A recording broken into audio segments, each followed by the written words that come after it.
2:30 came awful early. Also, 40 degrees, Tennessee. 40 degrees, come on.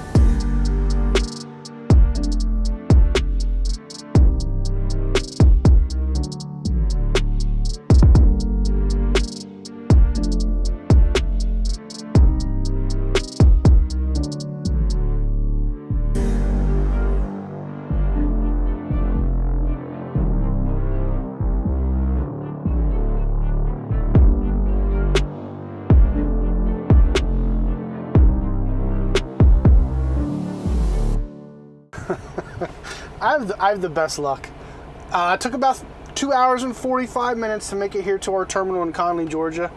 Not a bad ride. Rained a little bit. Not bad. A little tiring, but I'm okay. Anyway, I make it to the gate to get in to our terminal, and there's a truck sitting here with his flashers on. I pull in behind it, and there's another truck.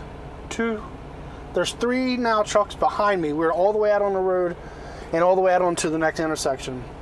The darn gate is it's not closed all the way, so it's not like reopening.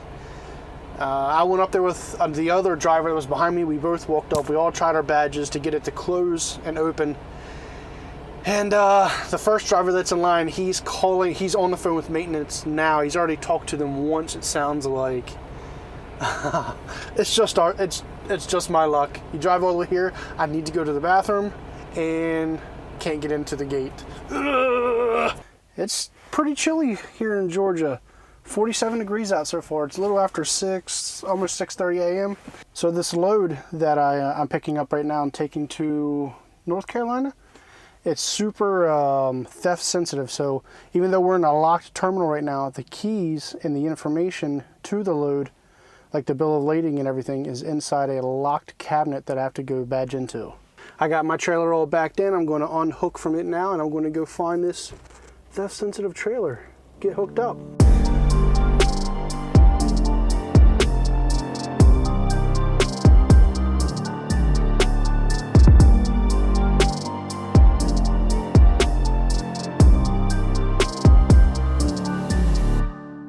Well, I've made it out of Conley, Georgia. Luckily, the gate, they just had it open for everybody to be able to leave. When I got to my first stop in this 2-part stop on this run, it was actually where the load came from. Now, when the guy picked it up yesterday, it was actually heavy when he weighed it, so he had to go back there yesterday, get it some taken off, and then he had to go out and re-weigh it. For some reason, that didn't register, and it registered that I needed to go there and then go out and weigh it. I don't know what happened. So I got there. The guy was confused why I was there. I got confused.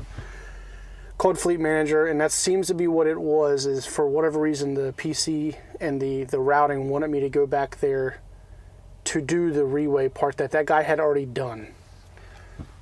So that's cool. I didn't have to sit there and wait, so I just took off. I've made my way to Commerce, Georgia at a Love's. I just had to run and use the bathroom. Make a coffee real fast. I have about 3.5 hours ago, about 200 miles. It's mostly I-85 north, heading towards North Carolina.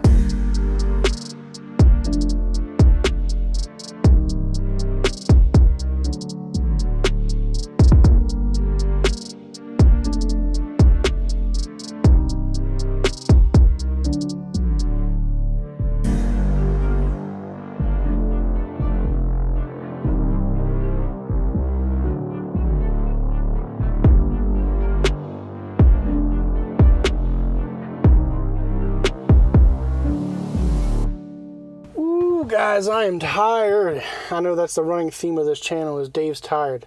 I have made my way almost 200 miles to Indian Trails, North Carolina at a distribution center. The problem is I'm not scheduled to be here. They're not seeing me scheduled at all. It's supposed to be a live unload. I was allowed to come today, even a little bit early. I'm about an hour early. I updated my fleet manager earlier. They said we were good to go. They don't have me as a live load. They have me as a drop and hook for tomorrow. So I called in fleet manager. They're checking with customer service. My man at the guard checked.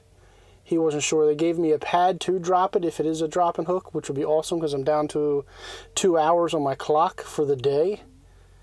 And if it's a live unload, they can't live unload me till tomorrow.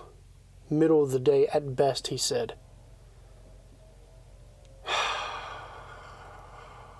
I don't like the uncertainty. Not at all. And just like that, we're changed to a drop and hook. I got to get this thing dropped and I got to get to a place to park. Let's go. I'm sweating bullets, guys. I had to do that. Of course, there was a trailer in my drop and or the pad that they gave me. Of course.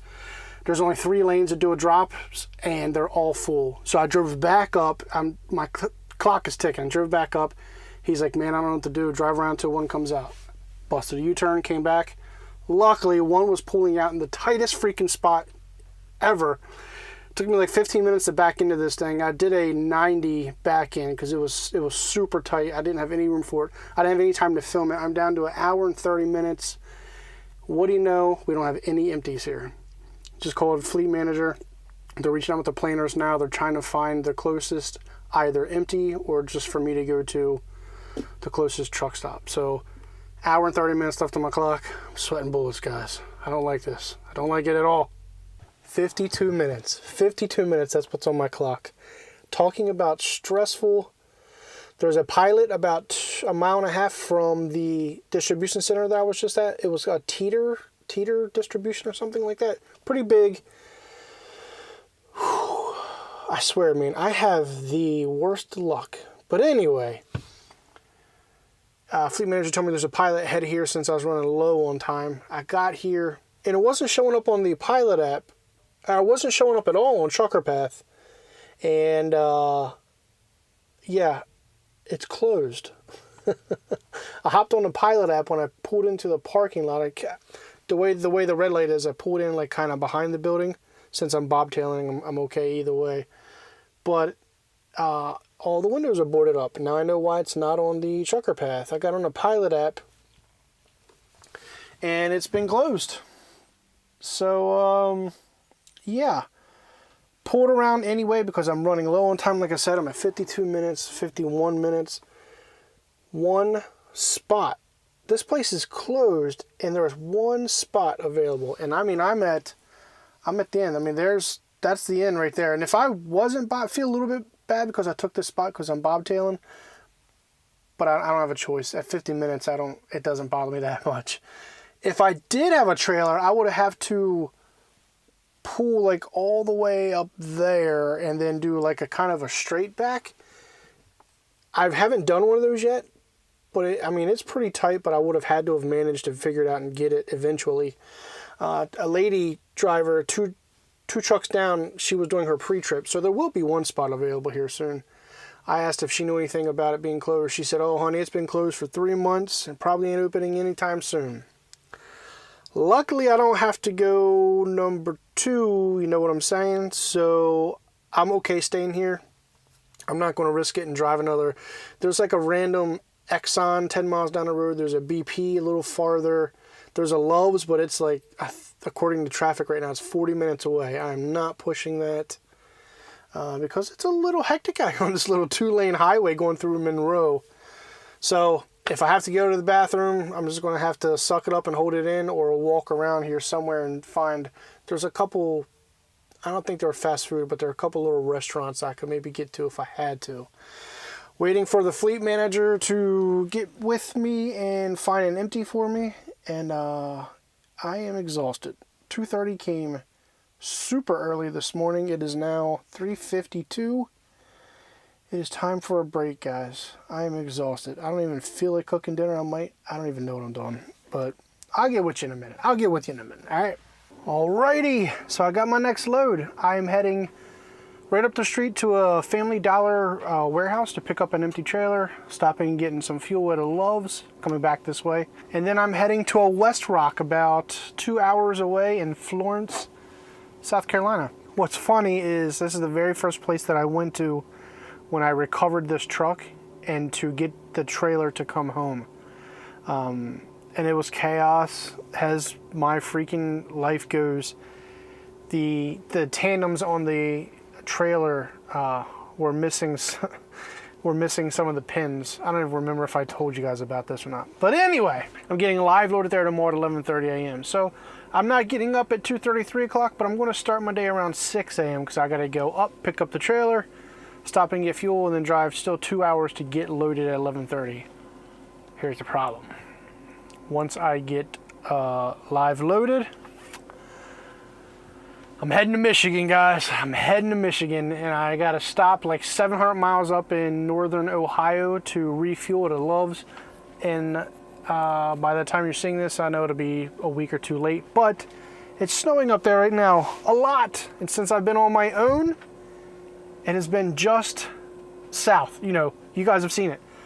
Texas, Florida, Georgia, Atlanta. And now I'm venturing north, guys. Anyway, here's what's for dinner. Check it out. I forgot I had these bags. I'm going to try this for the first time. I'm going to try a cup of this chicken and herb. I think it's jasmine rice. No, it's just regular rice. And I'm just going to microwave this. Something super simple, nice and easy. As you can see, it's only, what is that, 6 o'clock? No, it's 5 o'clock. I can't read backwards. It's only 5 p.m. I got some cleaning in here to do, and I still got to eat. So I'm going to microwave this wonderful dinner. And then when it's done, I'm going to pop some TV on. I got, what's Rogue One? That'll be the first movie up for the night. I'm so excited not to have to go to bed early. That's exciting. I'll still be asleep by like 8 o'clock because I woke up at 2:30. Anyway, that's it. I got a regular day tomorrow. I will catch you guys tomorrow.